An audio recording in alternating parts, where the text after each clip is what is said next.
For the viewers at home, this will probably have only been a matter of a few days, but for us, it's been a whole goddamn week. Let's check how our money is doing in the stock market.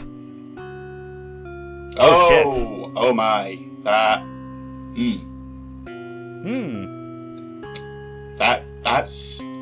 That's a lot of muns.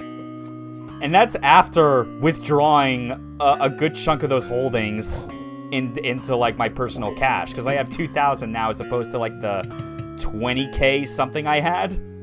Does the stock exchange keep running when the game's not being played, or is that just you walked away and left it to do its thing? The latter, which I'll definitely explain that part because I wasn't going to record 15 minutes of like nothing except stock tickers going up. Yeah. So we'll explain it as I buy up every single initially available implant that we can get. So, after the moment when you assassinate Bill Gurney, the governor, like, obviously, as demonstrated at the end of the last video, stocks, like, everywhere start to explode in value, like, across the board. It's just that I invested in Civ specifically because out of all the stocks, it is the one that is very consistent in just being a straight linear line with like no dips at any point. Yeah. It goes up and not even flinches downward for even like a cent. Yeah, I've watched a couple of playthroughs and it just skyrockets. Yeah, so the idea, and this is also the important part of why I invested in another stock beforehand, you know, Vegos Metoids, mostly to stick it to G-Tech, but the other reason for that is because, like, it helps with obtaining the amount of money necessary for another implant that I had actually bought before all these other implants that I'm currently buying right now. And it's that, like, green orb with, like, the white outline around it near the bottom that you occasionally see, called the Eyes of Corporate Insight.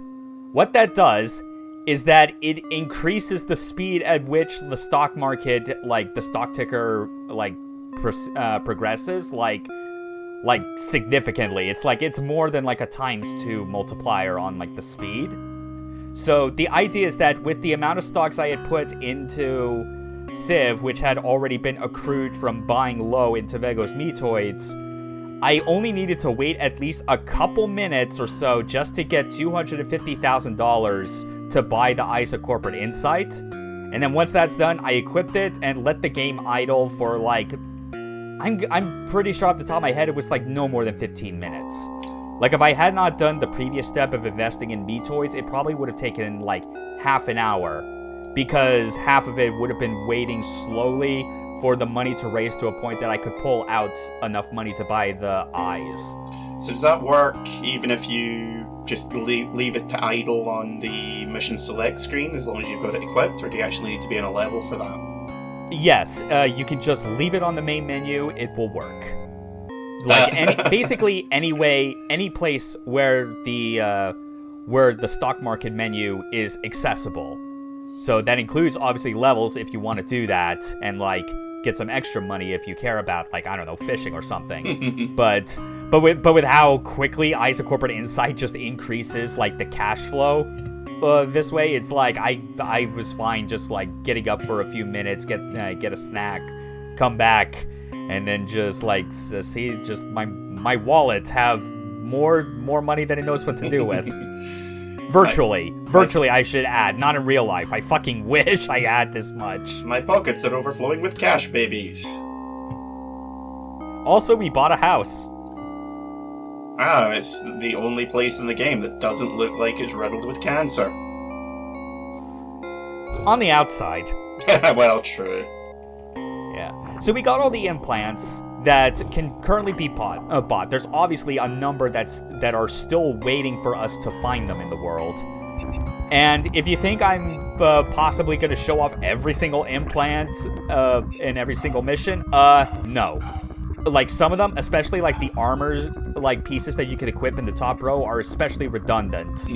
And this game's already difficult enough as is that like it makes no sense to like experiment with implants that exist just to be completely useless. Once you get some of the heavier armor, you take a big penalty to your speed, and you know, as people have probably noticed, this is a game in which speed matters. Yeah, the speed matters, especially when weapons you equip like the rocket launcher do impose weight on you. But, like, if you want... So, I'm not going to show off every single implant, like, everything that you can augment yourself with. But if you want, like, easy recommendations of, like, what the main 4 you should use on most missions, barring some exceptions, life sensor for the head slot, stealth suit for the chest, because it reduces visibility, like, the range at which enemies can detect you, the gunk boosters, which gives you a double jump, and leaves a very unpleasant mess behind. Oh, yeah. I hope you show that off. And best of all, the Grapendix. Yes. A very versatile grappling hook, which... This might be blasphemous, especially the people, friends of mine, of which we collectively refer to ourselves as the Eternal Gang. The Grapendix is a better grappling hook than the meat hook in Doom Eternal. I'm inclined... Whoa. Also, that is what I like to call the Cronenberg Special. You know, it's funny because I literally just picked up Videodrome on Blu-ray this week. I'm glad that both of us are just on the same page with that. Like this is just like that gun we picked up is like it is known as the DNA Scrambler. The idea about it in universe is that because this world, life is in the negative because people that have the money for it can just, like, reassemble their bodies at, like, genetic recombiner stations. But this gun was designed in the scenario where they're like, what if we really want to fuck someone up so bad that, like, their DNA becomes mangled and unsalvageable? That rebuilding their bodies is no longer enough. Yeah, I think we spoke about that in one of the earlier missions. What do you do when killing someone isn't really an option? You turn them, you just shoot them with the cancer gun from Videodrome. You just turn them into a big pile of meat and jobs are good. Also, we got an implant from the Unabomber shed. Yes. The one I talked about. Teddy Kaczynski's Forest Fuck Shack. I keep forgetting that that's actually an alternate name for the fucking thing. I love this gun so much. Its only downside, as you might imagine, just from the ammo counter in the bottom left, is that it has very few rounds to work with. Yeah. There is the ammo gland, though, which works really well if you, depending on what kind of other loadout you've got. Yeah, if you don't, if you think that you're going to be using weapons that you would like to have more ammo for, then the ammo gland is absolutely like an acceptable substitute to the Grapendix, since both use the arm slot. And that ties into like why I think this game's especially genius with all those different augments, is that it's like, it's not that you can only equip 4. It's more specifically, you have 4 slots for different parts of the body, and you can only equip like a designated one to each slot. So there are situations where it's like, I'd like to use these 2 chest pieces, but I can't. So I have to pick one or the other and accept the downsides. Arguably, it requires more thought than something like Deus Ex, where you can have all the best, depending on your playstyle, you can have all the best augmentations with no real downsides. Yeah. That, and also, like, unlike original Deus Ex, like, choosing which, like, augment you want in a slot is not a, like, point of no return thing, you know? Yeah. Anyway, we are re-scrambling the DNAs of zombies, the only enemy type in this game that is unkillable. If you shoot them with regular weapons, they go down, and, like zombies in Thief, they just rise from the dead eventually. But also, like the zombies in Thief, they also have, like, one core weakness that is very specific. Those ones had holy water. This one's, you just turn them into, like, blobs of meat in the form of a bizarre art installation. The Damien Hirst weapons. Very much. Gotta be very careful because this water is toxic. Yeah, we are in a sewer after all. Yeah, the skull textures kind of remind me of the catacombs in Paris that you can visit. Yeah. Wouldn't be surprised if that was like a subconscious influence. Curse Torch. Now, I know this is important. Oh yeah, that one we're not going to equip In fact, I'm going to continue to blue ball people at home that either don't know or do know, and I am not going to explain it until way later in the game where the concept of being cursed becomes applicable. Like, yeah, just don't mind it. Like, I am basically, now that we have, like, actual, for real, like, a full set of augments to go with, especially with great mobility tools like the Crependix, I am making a more concerted effort from here on to make sure that all of, like, if there are any augments in the level that I can pick up, I will absolutely get them. Not for the purpose of using, just to show that they exist. Just to have. Not to use, just to have. Anyway, I mentioned before the combination of games that this was like at the very beginning, but I forgot to mention one more combination in this Nightmare game, and that is Super Mario 64. Yes! I forgot about that. Da-da-da-da-da, wow. Mario visits Night Vale. Oh god, that'd be a hell of a thing. Anyway, welcome to the Darkworld. It's fucking dark here. Yeah. Now, the way I'm doing this level actually differs quite a bit from how I'm doing any of the other levels before and after this, because when I say it's dark, I mean so dark it is mandatory going into this for the first time that you have the flashlight if you want to, like, survive. Because like, the way the lighting in this works is that it's like, yeah, you can obviously see, like, the skybox itself, and there are, you know, some light sources that can, like, illuminate things somewhat. Like, there's obviously that blue hue over this mansion that we are proceeding towards. But otherwise, like, everything's pretty much designed to be pitch black. Like, sure, you can have the life sensor equipped like I do to know where enemies are, but that doesn't really help with, like, navigation, especially if there are, like you could, like, fall off an edge or land in toxic water or both. Also kind of spooky. Yeah, kind of getting some Resident Evil 7 vibes from this map. I don't know, it's weird, just because of, like, the low poly nature of it, whenever I think of, like, this sort of spooky thing with, like, darkness or whatever, I always just default to Thief. Like, Thief 1 was just full of it. Yeah. But anyway, we're not going to be, like, on this run of the Darkworld level for too long, because this first visit, I am explicitly beelining to a location that has a very important item that will make the revisit to this level, like, way more manageable and, in my opinion, more viewable for the rest of the video, so you can thank me for that. I just gotta make sure that all my corners are covered and I'm not just gonna get murked by, like, a wandering guardsman or something. So, out of the corner, you just hear someone screaming Taffer, and it's all over. Yeah, and like this chessboard-looking tile set doesn't help either. Really doesn't. Yeah, see, like, I keep getting spooked because I hear, like, footstep noises, but then I look at the dots moving and I'm like, no, a lot of the major ones are just coming from upstairs. Like, some dudes are just running because they got freaked by something. Yeah. No idea why. The DNA scrambler is technically a silenced weapon. It shouldn't alert anyone. The gun itself, yes. The people exploding into tumors, maybe not so much. Yeah, that's true. Anyway, we got night vision goggles. Imagine that's going to make a sound, though maybe not necessarily a nice one.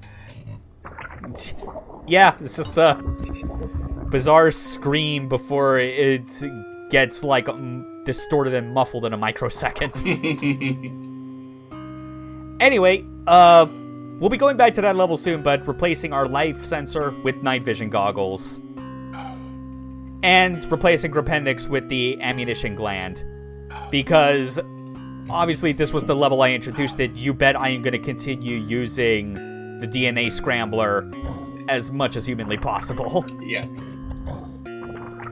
Let's remember, it works really well on weapons with only a few shots to them. At least that's how I used it. John Oliver. The second. Primordial engine of suffering. Yeah, he's bored. I mean, last week tonight today has gone like pretty sad lately. Like it's just not like they've just been low on like any worthwhile material. Yeah, they've decided to just go straight to murdering people for shits and giggles. Yeah. So this is how things look with night vision goggles. It's basically monochrome, but like the way that like it decides like how to like render certain things as being like a lighter shade versus dark, like this goes back to like kind of the secret genius of this game. For as much as it looks like a disgusting piece of shit, like it like playing through the game like in like somewhat darker areas like this level and possibly like other areas that may not be pitch black but are definitely like low on visibility. This helps in like it deliberately makes it so that enemy like NPC models are like as like close to black, if not straight up black as can be, so that they contrast very well against the backgrounds, which are usually some lighter shade of gray, if not white. Yeah, it looks like the kind of footage that you see from UAV drones.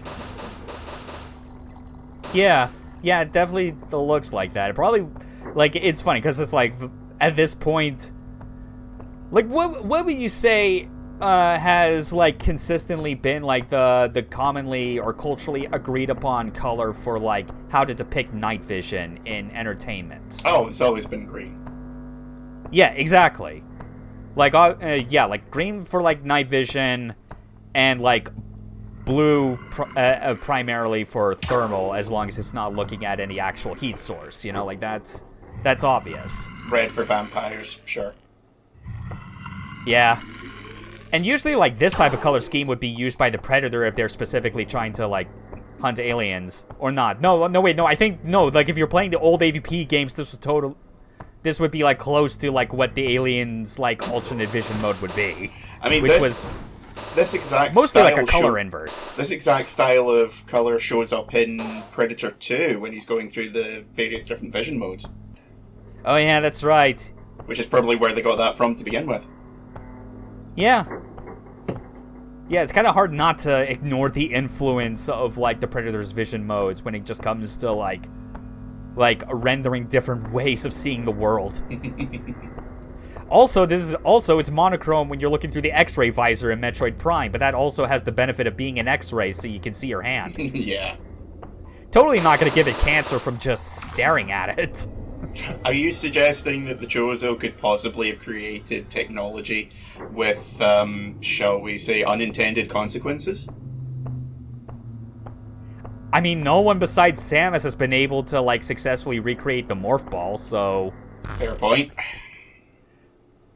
Unless you count all of, like, those hunters from, like, the DS Metroid Prime game where they all have their own alt mode form, but then again, it's not necessarily a ball for everyone. Besides which, who remembers Metroid Prime Hunters? I do. Yeah, same. Never played it much, though. Yeah. Controls were just too uncomfortable. Here we are, back at Sir John Oliver's estate. Time to clean everything up with the power of a tumor gun. Time to clean everything up by making everything infinitely worse. I mean, we already have the gunk boosters. We're literally, like, excreting shit that would normally come out of our ass but through our feet. If that's what it looks like when you poop, maybe see a doctor and a priest. I mean, like, just whatever happens between you and your proctologist, dude, you know? Hey, it's not my proctologist that needs to worry about it, it's this empty fuck. For real, though, like, if there's, like, obviously, like, I did not linger too long over, like, all the different descriptions for the augments when I was, like, buying them all up, but, like, you could obviously go back to that part in the video and pause each one, and like a good number of them have like a pretty dark humorous tone to them, because it's like, yeah, this has like pretty much consistently they have great, like the ones that have great gameplay benefits all have like seriously concerning and like damning like real world implications if they were to actually be used. I mean, like obviously we know about the gunk boosters. It leaves behind excrement that is very unpleasant to clean up. Several suits of armor are literally made of additional flesh and muscle. Yeah. Like, one of them is literally just a tactical vest with intestines. Mm-hmm. That's not good. And then there's the matter that we have the stealth suit, which makes us invisible to people, like, that are farther out from 20 universal lengths, whatever that means. But most people, they would look at that and go, "Oh, cool! I don't get sniped from halfway across the map." You do, but you smell like a bathroom. You smell like a public restroom. That's how they're actually able to detect you. They realize that there's something even more foul-smelling than how the rest of this game must be like an offense to the olfactory senses. It's like some games use, like, anyone that remembers Xenoclash, which is an old PC game. Oh god, I remember that game. Like, the character models in that were really good because they looked very tactile, you know? Mm-hmm. This is like the opposite, where everything just looks like it has a visible stench. Like, I used the word in the thread title for this LP, but it's like, we've obviously have, like, all kinds of games that are, that like, either properly use or misuse the term punk with, like, an adjective preceding. You know, cyberpunk, steampunk. Sometimes they mean it because it has, like, an actual social message behind it. Others, they're just dumbasses who think, like, ooh, neon is pretty. This is biopunk. Oh, absolutely. Biopunk is all about forcible mutations and the horrible ideas of what genetic engineering could do. And just the flesh everywhere, but not in a sexy way. Well, maybe in a sexy way if you're into that, but... Yeah, like, the visual way that, like, all these augments are designed to look is, like, they are designed to be, like, the primarily, if not 100% organic in nature. Maybe some metal bits mixed in, but the whole process is supposed to just make you, like, look properly less than human. Yeah. Like, not more than, which is usually, like, what some of the in-universe arguments for cybernetic enhancements are supposed to, like, imply. There's nothing pretty about any of these augments. Oh, and, God, no. and that's besides the fact that, like, yeah, like, it doesn't matter that we can, like, make good on Hunter Gurman's desires to have a skull gun. It's still not pretty because they have to scoop out parts of your brain in order to make it fit. Yeah, no word about what happens to those bits of brain or whether you get them back when they remove it. Yeah. I'm thinking a bucket, and not a particularly big one. Yeah, they couldn't even vacuum seal the bits just to preserve them. Yeah, we put them in the freezer, but, well, you know, power cuts. So, here's some soup. Might have once been your brain. Yeah. Fair. I just killed those two so I could, like, pick up their particular rifle and leave the weapon with it, because another downside to the DNA Scrambler is that if you shoot an enemy with it, it kills them instantly, but you lose their weapon. Anyway, here's John Oliver. He's getting this bloodshot going.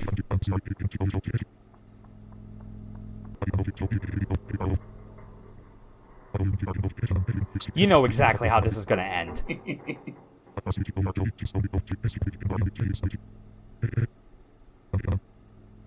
That compliment was actually kind of uplifting in a fucked up way. Anyway, long live the new flesh, bitch! Ladies and gentlemen, we got him! Woo! Wait, I was told there would be confetti. Why is there no confetti? We'll add it in post. That's a lie. That is not 100% guaranteed that I'm gonna add these in post. I am a lazy bastard when it comes to video editing. Why do you think I do Let's Plays? Why do you think I do streams in my off time? He's lazy, but he's very cognizant of the fact. He's out of line, but he's right.